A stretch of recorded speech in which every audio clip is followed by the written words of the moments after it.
তো জয় হোক ভুবন বাবা। তো এখন আমি সেই ভুবন বাবার দর্শনে আইছি, আর মন্দিরের কিছু দৃশ্য আপনাদের সামনে তুলিয়া ধরলাম। সঙ্গে থাকবায়, আর যারা যারা এই ভিডিওটা দেখরা অবশ্যই শেয়ার করবায়, কারণ এই টাইমে যারা আইসো না, এই টাইমটা দেখবা এই যে সময় যে ভুবন পাহাড়ের দৃশ্যটা আর ভুবন বাবার যে স্থানের যে দৃশ্যটা আমি দেখাই, আর সেটা সঙ্গে থাকবায়। এই ভিডিওর মাধ্যমে আমি কিছু দৃশ্য তুলে, আমি শিবরাত্রির দিন রাত্রে আইসলাম আওয়াতে এই জায়গাটা দেখা যায়।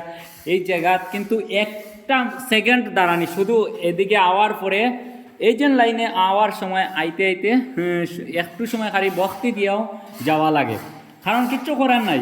এত ভক্তরা যেন আওয়া হয়, কত দূর দূর থেকে ভক্তরা আয়। যদি এই জায়গাত 5 মিনিট তাহলে এত ভক্ত চিন্তা করেন, খুবই সময় লাগবে এত ভক্তরা দর্শন করতে এই ভুবন বাবার। যারা যারা দেবতা আছেন কে সবগুলার নাম আমি দেখতে পারি না, পাথরের মধ্যে শিলা পাথর। আমি এখানকার বাবা ওনার কাছ থেকে কিছু আমি তুলিয়া ধরবো, যে এই ভিডিওর মাধ্যমে কিছু খোয়ার লাগি যে ওই মন্দিরের সম্বন্ধে। তো এত উপরে যে 3,500 ফুট উপরে এই মন্দিরটা অবস্থিত ভুবন বাবার। এই শিলা তাইন একজন, এদিকে আরেকজন ভগবান। প্রথমে আমি কইন ওই যে ওইলা মেইন ভুবন বাবা, ভুবন পাহাড় মানে তাই নইতে এই ভুবন পাহাড়ের সৃষ্টি হয়েছে। ভুবন পাহাড়ের চিত্র মানে তীর্থর মধ্যে যাত্রিক আওয়া যাওয়া, ওই ভুবন বাবা মেইন। আর তাই নিলে ভুবন বাবা না, ভুবন বাবা। আর ওই যে ওইলা মা পার্বতী, ওই দুইজনেরা এই ভুবন পাহাড়ের মেইন দুইজন। আর এদিকে আসলে এই যে একজন মহা তাই লাগে ভৈরব বাবা, শিবও ভৈরব রূপে। ওই যে একজন আসল তাই নাকি মহাকাল, শিবও মহাকাল রূপে এই ভুবন পাহাড়ে তাই মানে তাহলে এরা বানানো হয়েছে।